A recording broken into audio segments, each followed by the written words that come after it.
Well, here once again in the Office of Superintendent of Public Schools here at the Shelton School District, Wyeth. Jessee, how are you? Great, Jeff. We are moving into the second half of the school year. The countdown is on as we do all that, but at the same time, there's a lot of folks that are looking at what's happening not only here in the Shelton School District, but across the South Sound, the state, and really even the nation when it comes to federal and state funding of schools, district funding of schools. There's a lot of rumblings out there on what's happening and how things may look differently next year. Can you give us some updates on that before we move into other issues? Oh, you opened it all up there. Might as well start off strong. Wow, that's a big topic. Lots of things, in particular, the things that I can directly comment on is obviously the finances for the Shelton School District, right? And so, this is my fourth year here in the district. Since I've been here, we haven't had a really large cash fund balance. And, if you don't have a lot of money in your savings, it's hard when there's super increases in cost.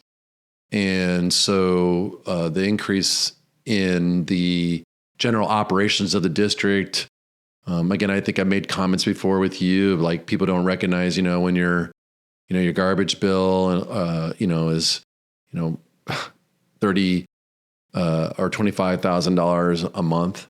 And then when you're paying water and sewers, $900, almost $1 million, like out of an $82 million thing just to operate operationally, and insurance gone up.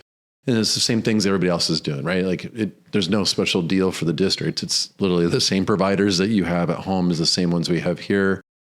I just ran a calculation using our accounting for this district that we report to the state, because we report all our finances to the state, Jeff, and we are audited every year. And that's the things that I would want the public to know. We take it very seriously about where tax dollars go. And most of those dollars are obviously state dollars that fund us. And so for just our operational costs, over the last 3 years, we've received $4 million less from the state than what it costs. So the state goes, oh yeah, this is what your utilities will cost, your insurance. That money that we receive directly from the state to us, that's called proportionment. So this is proportionally what it should cost a typical district. In this case, the Shelton School District. In the last 3 years, it's $4 million short. Where does that, again, my thing is, where does that money come from? Like people go, oh, are you managing my money right? As a taxpayer here in Washington State, I can tell you I want the tax dollars to go exactly where they need to do for what you and I think most people listening in is, what's basic ed? What can I expect out of that? Well, if I have to have heat, utility, water, and sewer, and to maintain the structure, we have to provide transportation. We need food. We obviously need teachers. Those are all things that cost us. We just aren't getting the same amount of monies. And so why I'm so focused on operational costs is because that's what I think most people listening in can understand. Like, yeah, I've seen that in my own bills at home. I can understand why the district would have those expenses. And they are a large percentage of, obviously, our operational costs, is for those activities in addition to teachers. And teachers cost more. No district across the state is getting enough money also for just to keep the teachers for all the benefits, right? And those things have gone up as well. So for us, the state's giving us $78,000. My teachers are costing in excess of over $92,000 without talking about benefits. So when it comes to these numbers where you're getting them, do they come from the state legislature, or is it trickled to OSPI and through Superintendent Reichdahl's office, or where are those numbers set? And if it's been 4 years of deficiency, at what point do the districts, whether maybe they have band together, the superintendents, band together and march down to the Capitol and say, listen, this is not sustainable. Here's why. I mean, I guess if they're asking you to do more with less, and at some point, even less is still not working or helping. I mean, when do they see you and a group of people go, help us. We want to help you understand why this is costing us so much, or why we're having these deficiencies. And is it not necessarily rural, urban, but it is statewide kind of a thing? Yeah, let me first start off with, for us, and well, it doesn't matter which district it really is across the state. We all have a shared interest in providing a great education for our youth, right? The students that go to the Shelton School District, we want a high quality education for them. We also have a shared frustration is when the funding doesn't match to fund those basic ed responsibilities. I think most people out there would love to know that we have a security personnel. I think a lot of people want to know, do you have after school tutoring available for the students? Is there going to be a counselor there or a nurse there when my student needs support? Yeah, I want that too. And then just as you said, it's really the funding comes from the state legislation. That's what they approved for the funding for K-12 public education. And then that OSPI takes those dollars and distributes those dollars out. We get our proportionment again. Levy makes up almost 10% of our money. So, depending again, I've went into depth about, I think in previous conversations about how the levy funds those things, but when people get upset, right? The change, why aren't we having these things? Where did my monies go? Why are we in a deficit? Why can't you manage the money of where you're at? Well, the runaway costs are extreme. That's why dozens and dozens of districts, I don't want to say all districts, but dozens of districts, you can go on the news anywhere across the state, they are also can't keep up with the cost. And so when you have just a couple years, you can't just turn around and generate savings when you're automatically not generating the money from the state. The state monies don't keep up. And so we, just like everybody else, have to rely on savings coming off of COVID. And that people just don't keep that amount of money, because if you have too much money in the bank, people go, well, why didn't you spend it on the kids that you got? So there's this tenuous balance. I get it. And I'm also frustrated by the experiences that we have to do. But let's look past that, Jeff, and say, all right, fine. It's frustration. What are you going to do? Well, how do we get out of this situation? How are other districts getting out of this situation? And since I'm the superintendent of the Shelton School District and I'm super focused on the 4,400 kids we got to serve and making sure that the families feel like their child's needs are getting met, I'm working really hard to manage the monies that I got. And I've also talked to our state legislation. I got a couple more meetings coming up. They're in the middle of the legislative session. I'm advocating for all those 4,400 kids that go to this district, because it's essential that we have the basic ed. I'm not asking for extra.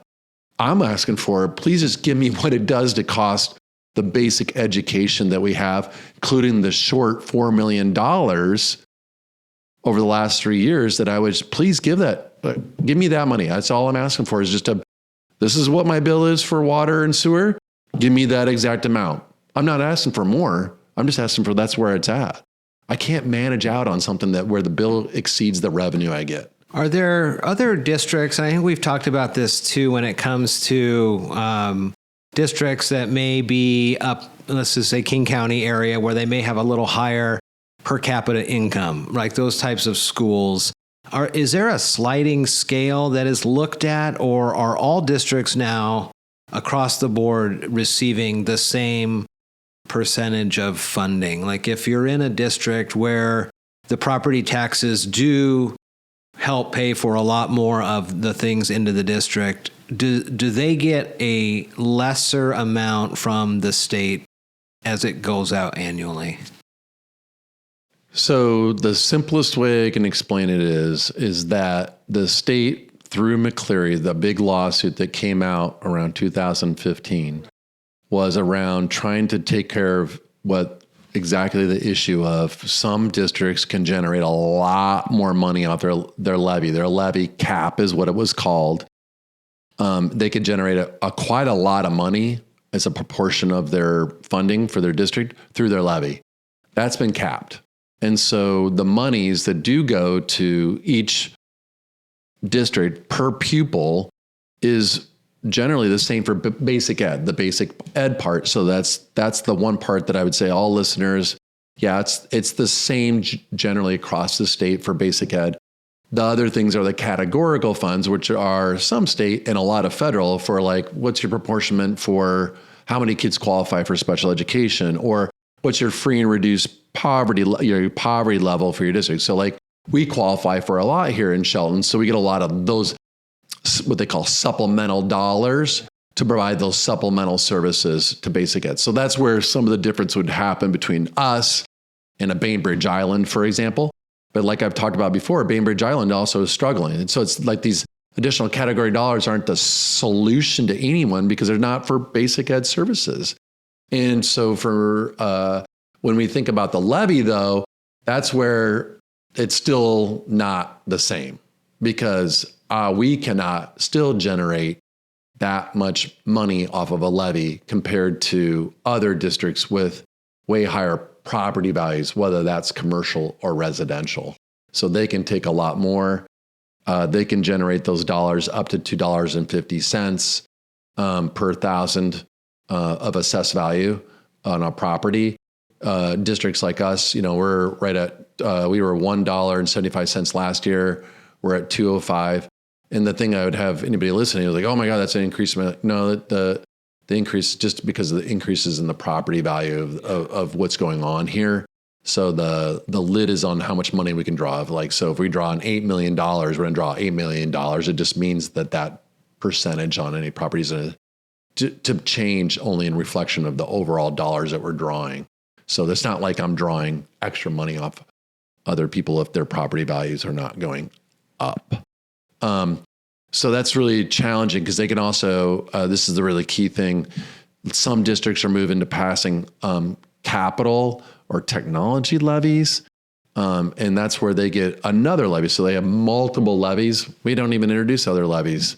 Like for the big thing is like we need upgrade in technology.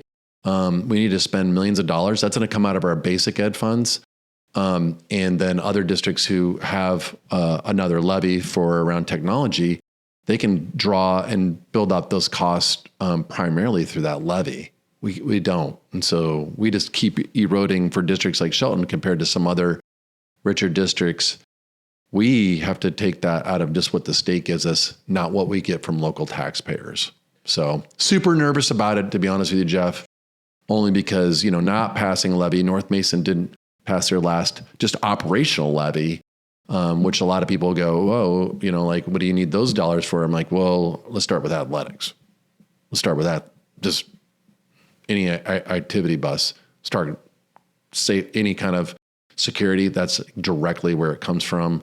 Any additional nurses and counselors, that's where that also comes, because that's where we're capturing those dollars for to pay when they only give me like basically I think it's less than 3 nurses, when they go, oh, how do I make sure that I have at least a nurse tech or a certified nurse at each of our schools because we have so many kids with needs.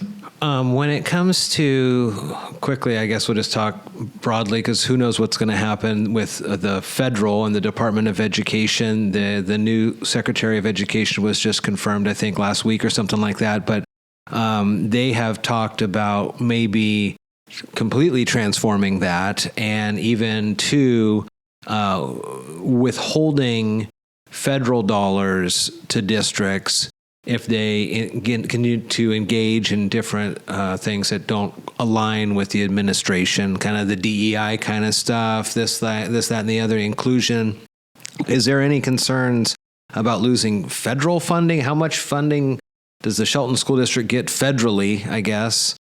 And like what part of the pie is that money? And are you concerned about that as you look at kind of the directives moving forward, safe and secure schools and things like that? Well, yeah, they have a new secretary, Linda McMahon. I don't know if I want to wrestle with this particular issue. I see overall. What you did there. That's okay. For sure. Right, big fan, WWF back in the day. Mm-hmm. But I don't, Jeff, I don't have a lot of purview. Like when I think about where I put my time and energy unbeknownst to most, is about the classroom. The everyday experience that kids have here is where I spend a lot of my time and energy of improving services. That's why our scores have gone up. That's why a decrease in suspensions. More kids are on track for graduation. We have more experiences for our students, right? Those are the things that we've taken our time and energy since I've been here. The federal government and the cuts would be significant for us, again, because we are a higher needs district. Back to the question that you had is it the same for every district? It's not the same. And any cuts at the federal level would hurt those who have to have more supplemental supports, right? Back to free and reduced lunch and kids with special needs. And lunch and meals. I don't think a lot of people understand that the federal government, and actually it's the Department of Agriculture that actually really runs those meals, not so much but those clear through Department of Education, right? Is where that is for, your breakfast and lunch. That feeds a lot of kids here, right? We provide those services. Every kid's eligible for a free meal. And if that got cut, that'd be a big deal, because a lot of kids and families rely on that meal to be available to the kid. And we don't want 100 kids, Jeff. And I remember too, I think pre-COVID, there were even like backpack programs where they would be able to take backpacks of food home. And that oftentimes was what the family survived on over the weekend. That's right. And I was just emailing yesterday about a summer program for meals too. So that we'll be applying for that grant as well. I just hope it doesn't get cut. Sure. But that's a great opportunity for hundreds, Jeff, of kids to have a meal. And if, you grew up where I grew up, it was powdered milk. It was governmental cheese. It was just my mom and I. I know what it's like to have to be hungry. And I just think I have a lot of, advocacy, just make sure that our kids are not showing up every day hungry. Right. Let's get them fed. I think that's a paramount duty. But again, what people forget is that, you can derail government, but in this case, school districts are a central piece to providing some really basic services, and meals are one of them to countless of youth and families. So moving on now to some of the questions that I see out there on the ether, and you don't necessarily have the opportunity to engage in these conversations during school board meetings because people have just a few minutes to kind of just talk at you instead of with you. Mm-hmm. One of the things that I have read, and maybe you have an update on this, is something about the bathroom doors at OBJH. Have you heard this? Yes, I have. What can you talk to me about that? There's a lot here. I'll make it quick on this one. So OBJH is a old building and needs to be, we've talked about it, Robert's done presentations, for example, like my guy, head of maintenance, that building needs a refresh. Like when buildings get that old, they need a refresh. Mm-hmm. There's not the money for it at all. And we're not coming up on a bond. So those aren't passing in any district across the state. So for us, we have to deal with old stalls. And when students damage those stalls or lean on them, it's the du jour. It's the, as things are, Jeff, some things are popular. Mm-hmm. It's popular to help bang into or hang on stalls. It's been like that since COVID, and that's unfortunate. We've replaced the ones at SHS in a lot of places, so we kind of industrialize it, right, Jeff? And so in the meantime, those parts are old. So again, old building, old parts, harder to always secure, not always so easy. We've fixed a majority of them and they're in good shape. So there are stalls available for girls and boys there that are operational. I'm not here to say that there wasn't stalls that were damaged or having access, but they are. And then we're looking at trying to, again, the limited resources I have, which please don't throw rocks through windows, which is another issue that happened there. That's almost $100,000 of damage, Jeff. Do people understand $100,000 worth of damage? Right. That's a lot of money. By one individual? Yeah. That's huge. The bathroom stalls is going to be cheap compared to that. But I'm just trying to industrialize. So we're going to retrofit some of the bathrooms. Like, again, I've already done this at SHS. And so that it does really work. It's kind of like when you go to the airport. Like, yeah, you couldn't damage one of those stalls, but some of those old rickety ones are just really easy. Yeah. And so we did fix them. They're up and running. And I appreciate the concern because kids need privacy when they're going to the bathroom. Yeah.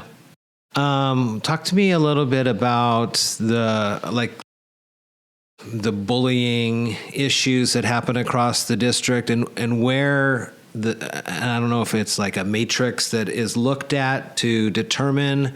I've had to deal with this with my son in different district, but still we've talked to the principal about how it works and kind of the understanding of what bullying is versus, girls picking on boys or whatever, this and that type of thing. So how does a teacher assess that, I don't want to say the threat level, but like the bullying level, and how does that work through the system?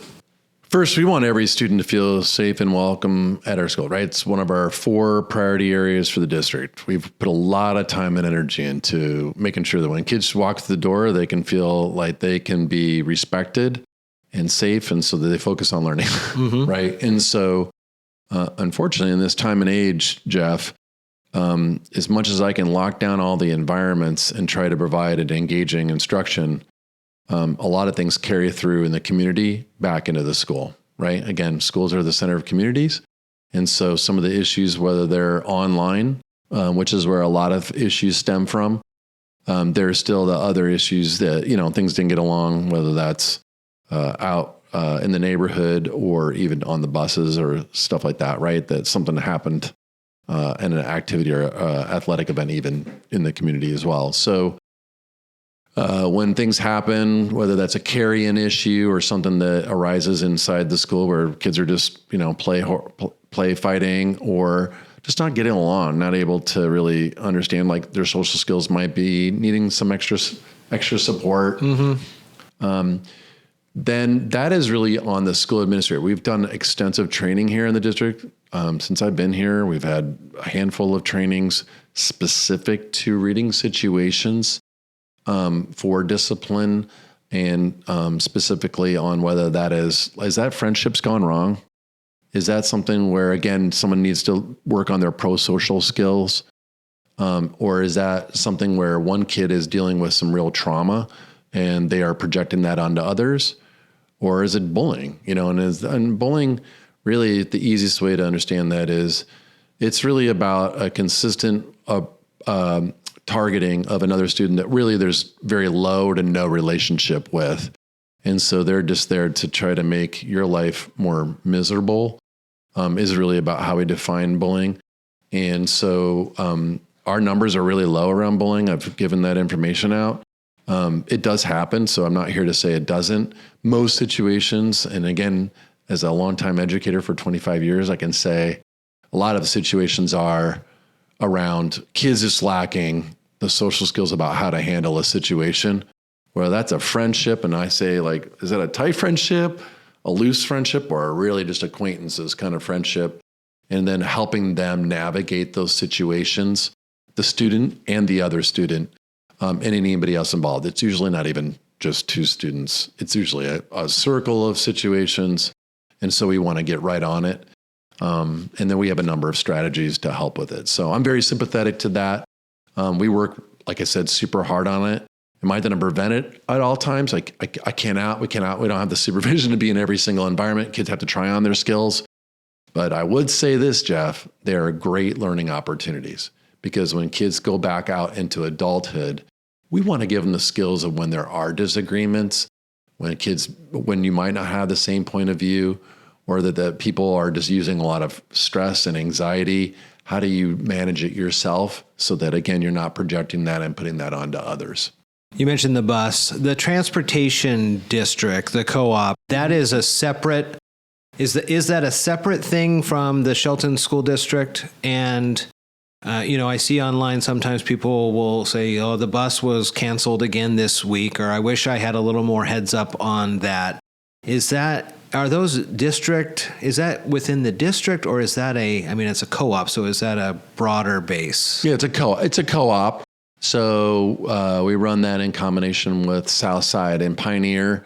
They have their individual contracted bus drivers. So that's how that runs, and their own buses. But the overall operations is run by the district. So the central hub of it is a Shelton district, but the buses and bus drivers are individually.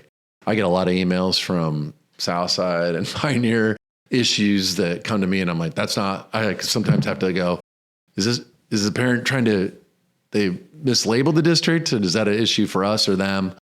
So that we work on those things and address them. So if there are issues that happen on a bus, do parents contact the district or do they contact the co-op? Really, the best way to do it if they have an issue on there is to call their school administrator, whoever that is, because that's how districts are best, because they're going to be the ones that has a relationship with the kid and the family.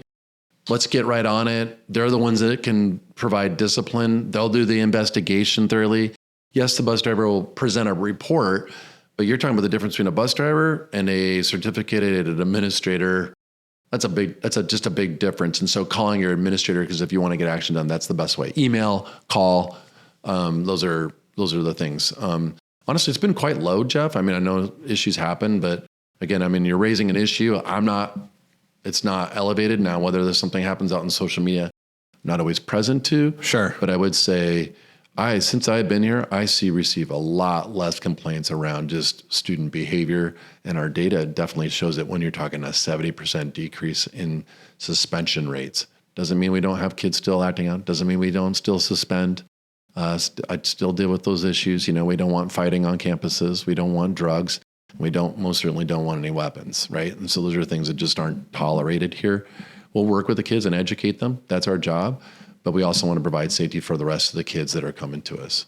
Well, the next month or the next month after that, when we sit down again, it'll probably be closer to a better understanding of how next school year will look. So we'll kind of talk about that and the decisions you make there when it comes to that. And maybe we'll have some additional insight from the ledge, as they'll have probably wrapped up by then as well. So maybe they'll have some answers too. I would enjoy talking more about the budget. And I would also, if we can, talk about summer program. We have a robust summer program and love to always recruit more students to attend. For sure. Shelton School District Superintendent Wyeth Jessee, thank you. Thank you so much, Jeff.